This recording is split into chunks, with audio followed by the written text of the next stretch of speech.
Hey guys, I'm still at London Film Festival and I saw some more movies, let's talk about them. One of those movies was A Beautiful Day in the Neighbourhood and it was wonderful. I would like to take now to note that I was not very familiar with Mr. Rogers before this movie.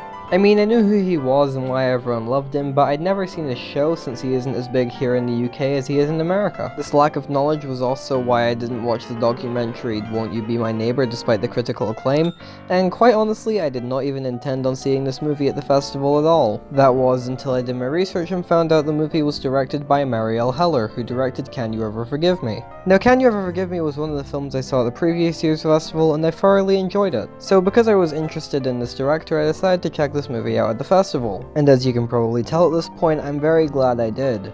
First off, the obvious compliment to this movie is Tom Hanks' performance. He did a pretty perfect job and he fit the role very well. At the Q&A that followed the film, it was revealed that Heller felt Hanks was the only big name actor that could fit this character, and I 100% agree. I definitely expect him to be showered with awards for this role. He's at the very least a shoo-in for a Best Supporting Actor nomination. The acting as a whole was great and thankfully nobody was overshadowed by just how fantastic Hanks was.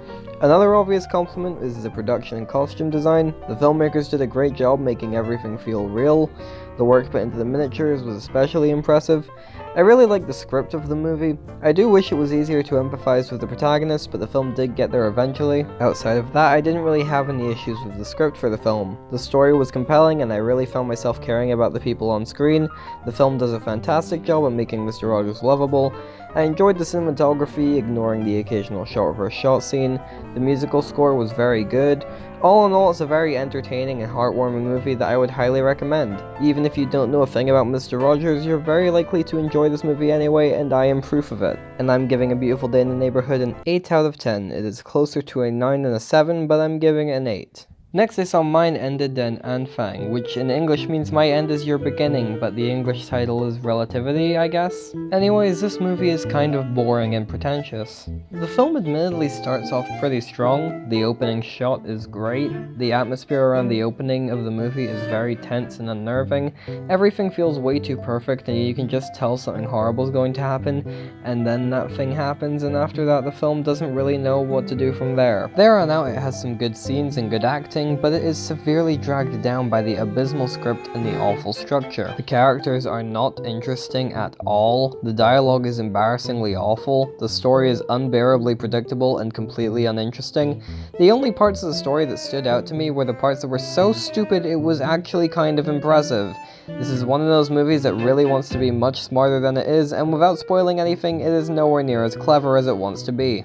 The structure of this movie is all over the place. It just kind of jumps around time and does whatever the hell it wants to do without any good reason for it. It kind of felt like the film went out of its way to be as pretentious as possible, whilst forgetting that this kind of structure is not inherently bad. I understand this movie is a debut, but that does not excuse a bad movie from being bad. The movie's pacing was atrocious, the presentation was really unspecial and boring, some of the scenes in the film have a really ugly color palette.